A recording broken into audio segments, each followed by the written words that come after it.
배고프시거나 또 저혈당에 빠질 수도 있고 그래서 고구마나 감자 자연스럽게 컵에서 좀 드시면서 강의 들으시게요. 편하시게요. 그래서 네,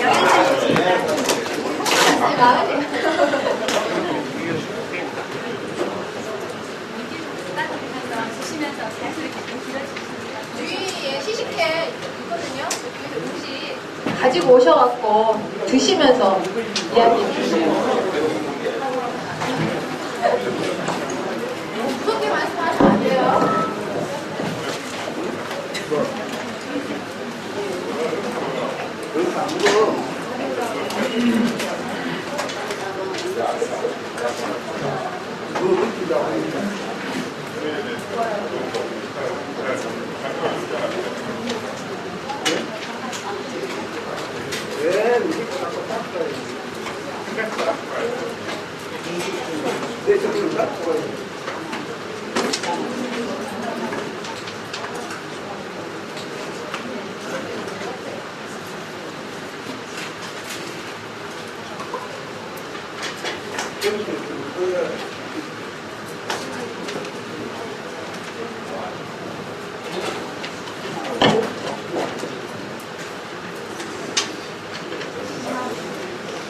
후회하지 마시고 얼른 가지고 가요.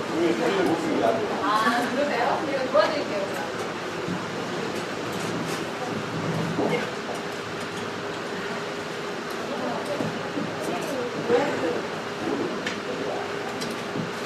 추우세요? 안 추우시죠? 안 추우시죠? 네. 아까 좀 추워하시는 것 같아서 온도는 올려놨는데.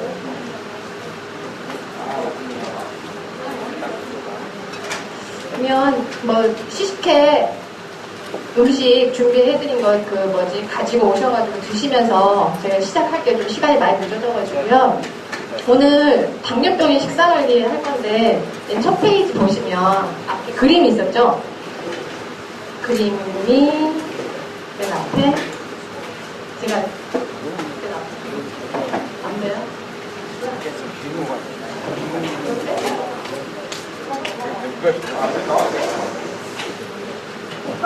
여기가 좀 흐릿해가지고 잘 안 보이는데 앞에 이제 가까스로 이제 땅에서 이렇게 솟아난 희망이라는 씨앗입니다.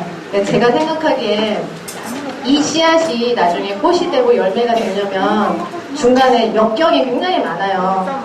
비바람도 치고 더운 여름도 지나야 되고 그런 것처럼 저희 그 식사관리라는 식이요법 식사관리라는 게 굉장히 옆에서 유혹이 굉장히 많아요. 그래서 어떤 분들은 다이어트 하신다면 동료분들한테 저는 다이어트 할 거니까 이러이러한 부분은 좀 협조를 해줘라고 말씀하시는 분도 있는 것처럼 여러 가지 이런 유혹 속에서도 꿋꿋이 이겨내셔가지고 식사관리를 잘 하셔야 나중에 당뇨 질환 관리를 하실 때 큰 도움을 얻으실 수 있거든요. 그러니까 오늘 좀 빨리빨리 진행을 할 건데 이 짧은 시간 강의를 좀 들으시고 내 걸로 만들으셔서 식사 관리 하실 때도 좀 도움이 되시라고 한번 그림 넣어봤거든요. 그러니까 졸지 마시고 잘 들어주세요. 네. 너무 얼굴들이 굳으셔가지고 아니 아직 안 오셔가지고 사례를 보시면 이제 당뇨병의 정의하고 식사관리 목적하고 표준체중 구하기 이렇게 쭉 나와 있는데요. 앞에 이제 원장님께서 당뇨병의 이렇게 정의나 이런 증상, 대표적인 증상에 대해서 말씀을 해주셨기 때문에 저희는 식사관리 목적부터 이제 설명을 드릴게요. 식사관리를 왜 하셔야 되는지를 아셔야 되잖아요. 저희가 이제 당뇨질환이기 때문에 정상 혈당을 유지를 하셔야 되고 혈중 지지를 유지를 하셔야 됩니다. 그러니까 저렇게 딱 이렇게 간결하게 적어 놓으니까 좀 어렵기는 한데요. 저희한테 가장 문제가 되는 당뇨질환의 문제가 되는 게 고혈당과 저혈당이거든요. 특히 이제 고혈당이다 하면은 인슐린 분비 능력하고 식사와 관계되어 있기 때문에 이 고혈당증 예방을 위해서 정상 혈당을 유지하기 위해 식사 관리를 해야 되는 거고 저희가 당뇨 질환에 걸렸어요. 저희가 걸렸는데 식사에 아무런 거리낌 없이 막 이것저것 드시게 되면 당연히 혈당도 높아지면서 저희가 혈관에 지질이 많이 끼거든요. 그러면 이제 당연히 이제 여기서 혈중 지질이 이제 뭐 깨끗해지지 않고 이게 피 속 혈관이 많이 그 지질이 껴있기 때문에 깨끗해지지 않아서 나중에 뭐 심혈관 질환이나 이런 것들이 합병증들이 따라올 수 있거든요. 그러니까 그러기 때문에 꼭 관리를 하셔야 되고요. 제가 이제 빨간색으로 써놨는데 바람직한 체중 유지입니다. 예전에는 당뇨 질환하면 우리나라에서도 그러니까 마른 환자분들이 당뇨 환자가 되는 분들이 한 80% 정도는 차지를 했는데 요즘에는 비만이 원인이 되는 당뇨 질환이 반 이상이에요. 요즘 최신 직연에 따르면 그렇게 반 이상이 된다고 하거든요. 그게 이제 완전히 서구화처럼 이렇게 되고 있는 거예요. 그만큼 바람직한 체중을 유지하고 본인들한테 맞는 표준 체중을 유지하는 것들은 어떻게 보면 당뇨 예방에 아주 직결되는 아주 중요한 문제라고 생각을 하셔야 합니다. 그리고 이제 저희가 당뇨를 이제 진행하고 있으면 당연히 이제 합병증을 지연시키고 예방하기 위해서는 식사 관리를 반드시 또 하셔야 되고요. 그리고 이제 좋은 영양 상태를 유지하기 위해서 식사 관리는 반드시 따라야 합니다.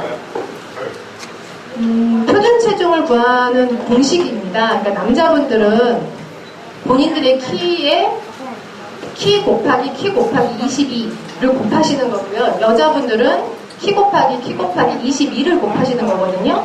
그래서 보통 이렇게 본인들의 키나 키를 아시면 이제 나한테 적정한 표준 체중을 구하실 수가 있어요. 그래서 환자분들이 보통 자기 키는 얼마인지는 알고 계시잖아요. 그렇게 해서 이제 한 번쯤 계산을 해보시면 내 체중은 이 정도다.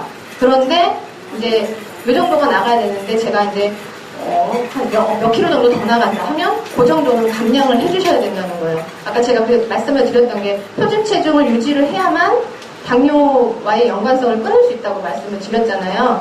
그렇기 때문에 내가 가져야 되는 표준 체중이 보통 어느 정도 나가는지는 본인들은 알고 계셔야 합니다.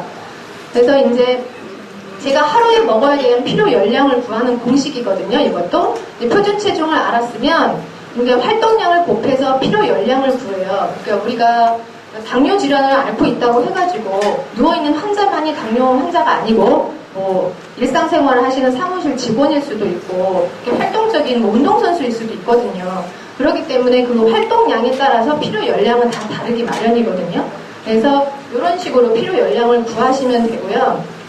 요거는 한 번쯤은 위에 올라가시던가 아니면 퇴원하시고 한 번쯤은 계산을 한번 해보세요. 내 표준 열량은 어느 정도 되겠구나. 이렇게 한번 계산을 해보시면 될 거고 오늘 여기 리플렛에 당뇨 식사관리 있죠? 거기에 보면 거기도 다 나와 있거든요. 그러니까 그거 한번 보시고 집에서 확인을 한번 해보세요. 그리고 이제 필요 열량을 제가 오늘 섭취해야 되는 필요 열량이 구해지면 식사 계획을 하셔야 합니다. 제가 저희 병원에 입원을 하시면 키와 몸무게를 다 재시거든요. 이제 그러면 간호사 선생님께서 이제 거기에서 필요 열량을 그러니까 키하고 몸무게를 주시면 저희가 필요 열량을 구해드려요. 그래서 환자분들이 좀 불만은 많으시지만 1600, 1800, 2000, 2200 칼로리에 따라서 저희가 다 밤량이 다르거든요. 이게 처음에는 굉장히 불만이 많으셨어요. 왜 밤량을 바꾸냐. 너무 적다. 이렇게 적게 먹고 어떻게 힘내서 내가 병을 이겨내느냐. 그래서 굉장히 불만이 많으셨는데 지금은 그 불만 수가 많이 줄었어요. 그러니까 앞전에도 건강검사를 한 번 했고 환자분들한테 이제 컴플레인을 환자분들한테 설명을 드리니까 또 이해를 많이 해주시고 하셔가지고 불만 건수는 많이 줄었거든요. 근데 이것들이 단순히 뭘 아끼자 이런 차원이 아니고 치료의 일환이니까 그런 쪽으로 이해를 좀 해주시면 될 것 같습니다. 그리고 이거는 식품 교환표예요. 그러니까 식품 교환표라고 하면 굉장히 어려운 말이에요. 생소한 말이긴 한데 저희가 식품 필요 열량을 구해서 식사하는 계획을 세우시면 1600칼로리에서 내가 밥을 어느 정도 먹어야겠다 하려면 필요한 게 이 식품 교환표거든요. 그러니까 첫 번째가 공유분이에요. 저희가 100칼로리라고 써여 있는데 쌀밥 한번 보시면 쌀밥 3분의 1 공기를 보시면 70g 정도 되거든요. 그러면 그것이 100칼로리예요. 그러면 지금 환자분들께서 지금 드시고 계시는 감자 고구마도 있잖아요. 그것도 보면 고구마 중짜리 반개, 감자 중짜리 1개 정도가 되시는 양이 밥하고 똑같은 양이에요. 그러면 제가 한번 이렇게 병실 라운딩을 한번 해보면 환자분들이 고구마 감자를 굉장히 좋아하세요. 단감. 요즘에 고구마 감자 단감 이런 걸 굉장히 좋아하시는데 밥 한 공기를 다 드시는 거예요. 그러면 벌써 거기가 밥 3분의 1공기가 100칼로리니까 한 공기면 300칼로리겠죠. 근데 그걸 다 드시고 또 고구마 감자를 또 다 드시는 거예요. 그래서 이제 좀 어떠세요 하면 당이 많이 오르셨대요. 이제 이렇게 되면 칼로리가 아까 내가 먹어야 되는 칼로리를 오버해서 드시는 거기 때문에 당연히 혈당은 올라갈 수밖에 없거든요. 그러니까 만약에 내가 고구마를 너무 좋아한다. 그래서 꼭 먹어야겠다 간식으로 그러면 밥을 3분의 1공기는 덜어내고 드셔야 되는 거예요. 아셨죠? 그 다음 페이지 보면 어육류군이거든요. 우리가 단백질이라고 말씀드리는 두부, 생선, 계란, 콩이 들어가는 단백질군인데 이거는 이제 지방의 함량에 따라서 50, 75, 100칼로리가 다 이렇게 구분이 돼서 나오거든요. 저희는 이제 저지방, 중지방, 고지방 이렇게 나누는데 지금 저희 병원에서 자주 나가는 게 장조림이 좀 자주 나가잖아요. 이게 장조림 같은 경우에는 저희가 등심, 안심 요 부위로 음식을 하거든요. 그러면 이 부위는 중지방 정도가 나와요. 근데 이제 똑같은 양을 가지고 삼겹살을 드시잖아요. 그러면 걔는 고지방에 속하기 때문에 칼로리가 굉장히 많이 나가거든요. 이제 저지방하고 비교를 하면 50하고 100칼로리면 벌써 2배 차이가 나는 거죠. 그리고 우리 할머니분들 잘 이야기를 들어보면 입맛이 없으셔서 물에다 말아 드시거나 국에다 많이 말아 드세요. 그러면 단백질이 전혀 없는 거거든요. 그러면 아까 원장님께서도 말씀하셨겠지만 인슐린이 췌장세포에서 나온다고 말씀하셨잖아요. 근데 이 췌장세포가 단백질로 구성되는 부분이 비율이 굉장히 많거든요. 그래서 이제 물에다 말아 먹고 국물에다 말아 드시면 단백질 섭취를 못하는 거기 때문에 혈당 조절에 문제가 좀 생기게 되겠죠. 그리고 세 번째가 채소분이에요. 채소분은 칼로리가 굉장히 작아요. 20칼로리. 근데 드시는 양을 보면 저희 그 나물찬 같은 거 나가는 양이거든요. 저희 종지 있죠? 한자식 종지에 나가는 그 반찬 양인데 채소분은 섭취를 하면 저희가 비타민과 무기질을 얻을 수 있어요. 근데 이 부분은 당을 조절하는 효소의 원료가 되는 거거든요. 그렇기 때문에 뭐 나물류는 질감이 싫다, 버섯류는 뭐 냄새가 나서 싫다 이렇게 하고 안 드시면 이 부분도 또 이제 당 조절에 문제가 있는 거죠. 그러니까 이 채소분 같은 경우에는 조금 드셔도 많이 드셔도 칼로리가 얼마 나오지 않는 부분이겠죠. 그러니까 많이 드셔주시면 좋은 거죠. 그리고 네 번째는 지방분이에요. 굉장히 적어요. 숟가락으로 한 스푼 정도 되는데 45칼로리나 나가요. 그래서 이 정도 양이면 튀김이나 이런 요리는 조금 힘들고 볶음이나 우리가 찜할 때 참기름 조금 넣는 그 정도 양이거든요. 그러니까 이 정도 드시면 45칼로리 정도 나와요. 그래서 우리가 아까 제일 많이 나왔던 칼로리가 에너지를 내는 당질 100칼로리하고 그리고 이 지방분 45칼로리이기 때문에 아까 많은 양으로도 적은 칼로리를 냈던 게 아까 뭐였죠? 채소분이었죠. 그러니까 6가지 식품교환표의 영양소들 중에서 어느 한두 가지로 이렇게 편식을 하시거나 그래버리면 특히 아까 당질이나 지방분 같이 편식을 해서 드시면 한두 가지 식품으로 열량을 다 소모를 해버리기 때문에 골고루 드시지 않게 돼요. 그러면 골고루 드시지 않으면 이제 당 조절이 어려운 거죠. 칼로리가 완전히 이제 많이 오버되기 때문에. 그죠? 그리고 마지막에 이제 우유분에 그러니까 일반 우유하고 저지방 우유가 있는데 저희가 저지방 우유를 당뇨 환자분들한테 드리고 있거든요. 그러니까 칼로리가 이 정도 차이가 나기 때문에 이 정도로 이렇게 되는 거고요. 그리고 마지막에 이제 과일분이에요. 과일분도 많은 오류를 범하세요. 환자분들이. 과일은 몸에 좋으니까 무조건 많이 드셔야 된다고 생각을 하시거든요. 과일도 뒤에도 준비되어 있지만 단감 같은 경우에는 50g이 50칼로리예요. 중짜 반개가. 근데 이제 단감이나 사과, 요즘에 또 이제 배 그런 거 많이 드시면 이것도 칼로리가 많이 나오기 때문에 그러니까 중간에 간식으로 당 조절하려고 내가 간식으로 무언가를 드셔야겠다라고 생각을 하시면 새끼 식사를 하실 때 밥량을 조금씩 조절해서 드시는 것이 좋습니다. 그리고 이제 식사는 어떻게 하시는지 말씀을 드릴게요. 식사는 식사 시간 정해진 양에 맞춰 골고루 섭취하는 것이 가장 좋고요. 두 번째, 이런 단 음식은 당연히 단순당. 그러니까 저희가 몸속으로 들어가서 쉽게 흡수가 되기 때문에 단순당이라고 하거든요. 이런 것들은 혈당을 빠르게 올릴까요? 느리게 올릴까요? 굉장히 빠르게 올리거든요. 그래서 아까 원장님께서도 말씀하셨죠. 저혈당 증상이 있을 때 설탕 한 숟가락 먹고 사탕도 5-6개 정도 먹으면 혈당이 급속하게 오르거든요. 그런 그 이유가 이 단순당이기 때문에예요. 그러니까 이런 것들을 또 저혈당을 피하고자 그런 식품들을 또 많이 한꺼번에 드시게 되면 또 고혈당이 오기 때문에 항상 정해진 양만큼 드시는 것이 가장 중요합니다. 그리고 단백질 식품은 맵기 섭취를 하셔야 하고요. 아까 뒤에서 또 설명을 드리겠지만 지방이 많은 음식은 좀 피해서 드셔야 돼요. 저희 뭐 기름기나 이런 것들은 좀 제거해서 드시고 살코기로 이렇게 드셔야 되고요. 그리고 식물성 기름을 사용해서 보통 튀김이나 튀김 등 그 기름 사용하는 조리보다는 찜이나 구이로 하는 조리가 더 알맞고요. 섬유소가 많은 식품은 충분히 섭취하자. 이거는 앞에서 아까 채소분 있죠? 그때 설명한 거랑 연관이 있는데 이건 뒤에서 다시 설명을 드릴게요. 중요하기 때문에. 그리고 이제 조리 시 가능한 조미료 사용은 절제하고 술, 담배, 카페인 음료는 피해서 드셔야 되고요. 근데 커피는 많이 드시죠? 믹스커피 드신가요? 믹스커피? 믹스커피는 그냥 커피만 드시는 거랑은 칼로리가 굉장히 많이 차요. 40칼로리가 차이 나거든요. 그러니까 쓰잖아요. 저희가 그냥 일반 커피 먹으면 쓰잖아요. 뭐 이거 무슨 한약도 아니고 엄청 쓰다고 그러시는데 그 정도 하면 3칼로리밖에 안 나는데 저희가 프림에 설탕까지 해서 믹스커피로 드리면 뭐 마시게 되면 43칼로리가 나가거든요. 그 조그마한 컵에. 그러니까 드시고 싶으시면 조금씩 줄여서 점점 이렇게 한 번에 줄이기가 좀 그러면 점점 이렇게 약하게 해서 드시면 돼요.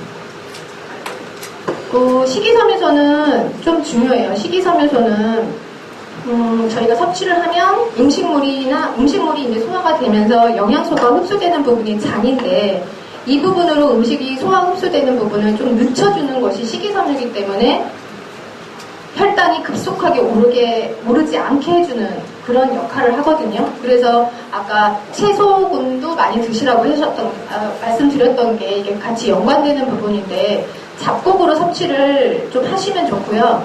아까 저희 병원에서도 당뇨 환자분들한테 잡곡을 드리는데 막 잡곡이라고 해가지고 한 공기, 2공기 드시면 안 돼요. 칼로리를 내는 거는 일반 밥이나 잡곡밥이나 똑같아요. 근데 환자분들이 약간 좀 이런 부분에 대해서 오해를 많이 하고 계시는데 드시는 공기에 따라서 한 공기를 수북이 같이 드셨다 하면 똑같은 300칼로리를 내는데 다만 잡곡밥을 조금 더 드셔라 하는 게 거기에는 식이섬유소가 조금 함유되어 있기 때문에 혈당 조절에 조금 도움이 되기 때문에 그렇게 저희가 당뇨 환자분들한테 잡곡밥을 드리거든요.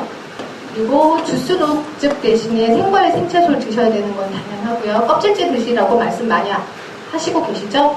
그리고 이제 저염식으로 드시고 식이섬유소는 드실 때 물과 함께 섭취를 하는 것이 중요합니다. 요 섬유소가 물을 끌어당기는 힘이 있기 때문에 물을 가급적 많이 좀 드셔줘야 돼요. 안 그러면 변비 오거든요. 그리고 지방 선택입니다. 이거 지방은 포화지방, 불포화지방, 콜레스테롤이 높은 식품 이렇게 나와 있는데 지금 많이 나오잖아요. 근데 쉽게 말씀드리면 포화지방이라는 거는 그러니까 실온에서 이렇게 놔두면 굵기가 생기는 거예요. 저희가 버터나 이런 거 그런 거 보면 형태가 있죠. 이런 것들은 포화지방이고 이렇게 흐르는 것들은 불포화지방이라고 보통 쉽게 표현을 하거든요. 그래서 이게 버터, 고기기름, 프림, 생크림, 라면, 과자로 되어 있는데 라면 같은 것도 한번 끓이고 나면 데쳐보세요. 거기 막 소고기 기름 같은 것 때문에 막 기름기가 뜨거든요. 그러니까 이런 거 드시지 마시고 잔치국수 같은 거 드시는 게 더 나을 것 같고요. 불포화지방에는 저희 들기름, 참기름 이런 것들이 있고 마찬가지로 지방류이기 때문에 너무 많이 좋다고 해서 너무 많이 드시면 칼로리가 굉장히 많이 나오니까 적당량 드시는 게 가장 중요합니다. 그리고 콜레스테롤이 높은 식품들은 이런 것들이 있고요.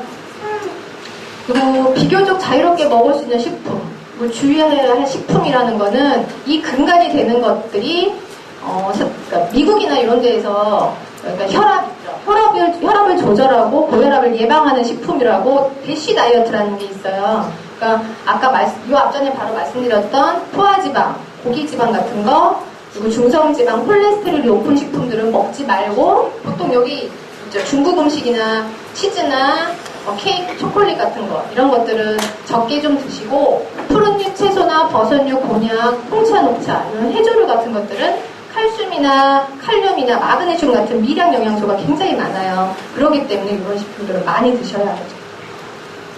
그리고 이제 외식 시 주의사항인데요. 이 부분은 좀 빨리 넘어갈게요. 뭐 아침 식사는 반드시 섭취하셔야 되고 뭐 외식의 횟수는 적게 가급적이면 드실 수 있는 횟수를 좀 적게 하시면 되고요. 그리고 이제 좀 짜게 드시지 말고 한 끼를 드셔도 여러 가지 다양한 식품을 드실 수 있는 그런 식품군을 선택하라는 거거든요. 그리고 뒷페이지는 식사 속도는 옆 사람과 맞춰 천천히 해라. 그러니까 이것도 체중과 관련이 있어요. 저희 머리에 배부르다 하는 포만감을 느낄 수 있는 게 20분 정도래요. 음식을 먹기 시작해서 20분. 그렇기 때문에 저희가 20분 이내에 식사를 하게 되면 그 포만감을 느끼지 못하기 때문에 음식을 계속 많이 먹는 거예요. 그러니까 천천히 드시고 과식을 했다면 반드시 활동량을 늘리라고 되어 있죠. 아까 운동요법 하셨잖아요. 그리고 주식에 비해 부식이 풍부한 음식을 선택해라 이렇게 말씀 나와 있고요. 여기 보면 소금 한 작은 술에 한 작은 술이 소금 5g에 해당되거든요. 그러니까 하루에 조 정도 소금만 드셔야 되는 거예요. 근데 저희는 굉장히 많은 소금을 먹고 있죠. 저희는 한국 사람들은 권고량이 한 2배, 3배는 드신다고 그렇게 나와 있기 때문에 일단 저염식을 하시면 다른 성인병 예방에도 도움이 되시니까 그렇게 나와 있고요. 당연히 이제 염분 섭취도 마찬가지지만 당뇨다 보니까 단 성분에 관해서도 굉장히 관심이 많으세요. 그래서 저희 병원에서는 이 화인 스위트하고 그린 스위트라는 걸 쓰고 있거든요. 이게 이제 저희가 그 인공 감미료라고 해요. 어떤 환자분도 한번 질문을 하셨는데 인공 감미료라는 거는 인공적으로 만든 거예요. 그러니까 인공 감미료겠죠. 그러다 보니까 설탕보다 굉장히 적은 양으로도 단맛을 내기 때문에 조금만 음식을 할 때 넣어도 단맛이 나요. 그래서 혈당에 큰 영향을 미치지 않거든요. 그래서 저희 당뇨 환자분들한테는 좀 저번에 만족도 조사를 했더니 좀 음식이 달다고 나왔는데 저는 이 제품은 쓰고 있어요. 제품 홍보는 아니고 저희가 이제 당뇨 질환 환자분들한테 좀 관심을 많이 기울이고 이렇게 음식을 많이 하고 있거든요. 그러니까 댁에 돌아가셔서 퇴원하시고 가셔가지고 인공감미료 쓰면 어떻겠냐고 이렇게 많이 좀 물어보시더라고요. 아무래도 그렇게 되면 제한된 음식을 저희가 고를 수 있는 식품 선택의 폭이 굉장히 좁기 때문에 이렇게 해서 집에서 드시게 되면 좀 아무래도 다양한 음식을 섭취할 수 있으시겠죠. 이제 또 외식하실 때 가급적이면 기름기 적은 음식을 선택하시고요. 그리고 라면 같은 거는 안 드시면 좋겠죠. 이거는 이 안에는 그냥 단지 지방, 탄수화물 이 정도니까 외식 시 또 섭취하지 못한 영양분을 다른 끼니에 보충해준다 이렇게 되어 있죠. 그리고 단순당이 많이 들어있는 음식과 음료는 피하도록 되어 있고요. 그러니까 당이 무조건 나쁜 건 아니에요. 당도 하는 역할들이 있거든요. 우리가 머리에 에너지원이 되는 게 당이에요. 하지만 이걸 너무 과하게 먹게 되니까 당뇨질환이라는 그런 합병증도 나오는 거고요. 아까 말씀드렸던 대로 이제 운동요법에 대해서 오늘 말씀드린 거고요. 그리고 뒷페이지는 저혈당 관리입니다. 그래서 앞에 원장님께서 잘 말씀을 해주셨기 때문에 저혈당 증상이나 이런 거는 다 개인차에 의해서 다 다르기 때문에 저희는 저혈당 관리에서 뒷페이지에 갑자기 그랬을 때 저혈당 간식으로 드셔야 되는 것만 설명을 드릴게요. 저혈당 이건 위험 요인이고요. 약물, 경환 증상, 요거 아까 말씀드려주셨죠. 요거는 꼭 외우세요.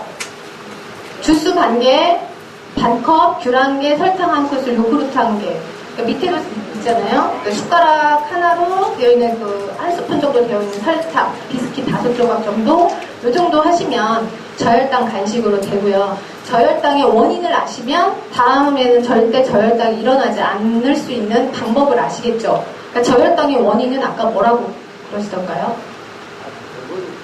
음식을 제때 드시지 않거나 약물이 과했거나 운동이 과했거나 이거거든요. 그러니까 뒷페이지에 제가 이제 요약으로 많이 말씀을 드릴 건데 당뇨에는 특별한 당뇨를 치료해 줄 수 있는 특별한 음식이나 소식을 해야 된다. 무조건 채식을 해야 된다. 이런 거는 없어요. 그러니까 당뇨는 정해진 시간에 알맞게, 나한테 알맞게 골고루 드시는 것이 답이거든요. 그러니까 뒷페이지 계속 한번 제가 보여드릴게요. 머릿속에 좀 이해하시라고 그림으로 예쁘게 해놨는데, 이건 야간 저혈당이고요. 계속 뒤에 보시면 혹시 저혈당 증상, 주무시기 전에 저혈당 그 증상 뭐랄까 체크 한 번씩 해보신가요? 주무시기 전에 혈당 체크 한번 해보시나요? 주무시기 전에 혈당 체크를 하셨는데 100에서 140칼로리 정도가 나오는 게 맞거든요. 그래서 혈당이 100 이하다. 그러면 그때는 주무시기 전에 간식을 좀 드시고 주무시는 게 좋아요. 이때 뭐 사과 반쪽이나 우유 한 컵 정도. 혈당을 체크했는데 100 정도 이하다. 그렇게 해야 야간 저혈당이 빠지지 않을 수 있거든요. 그러니까 그거 하고 이제 마지막 장을 뒤로 한번 넘기면 뒷페이지 계속 넘겨볼게요. 여기 나와있네요. 당뇨 식사요법은 딱 3가지예요. 알맞게 제때에 골고루. 다양한 식품을 적정한 양에. 그러니까 병원에서는 저희가 이제 칼로리에 맞게 음식을 조금씩 이렇게 해가지고 저희가 드리잖아요. 그 적정한 양을 규칙적인 시간에 저희가 이제 아침, 점심, 저녁 시간 맞춰갖고 배식을 해드리잖아요. 그 시간에 드시는 거, 이것이 가장 중요하고요. 키포인트예요. 꼭 외워두셔야 돼요. 그리고 마지막에 이제 나와있죠. 당뇨병의 식사요법은 특별한 음식이나 지나친 소식이나 채식은 절대 아니고 잘 구성이 된, 계획된 당뇨 식단에 따라서 골고루 규칙적으로 드시는 게 가장 중요합니다. 아셨죠? 네. 감사합니다. 질문 있으시면. 고생했습니다. 네, 저혈당에 오시면 요구르트 1개는 드셔도 된다고 아까 말씀드렸죠. 저혈당 증상이 있으시면 드시면 좋죠. 이게. 질문 없으세요? 감사합니다.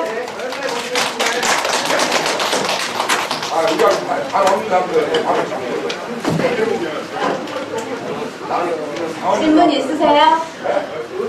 왜 밥이 적냐고? 여러분 식사는 물론 또 시식에 많은 준비를 해주신 우리 영양사님께 다시 한번 박수 부탁드릴게요. 감사합니다.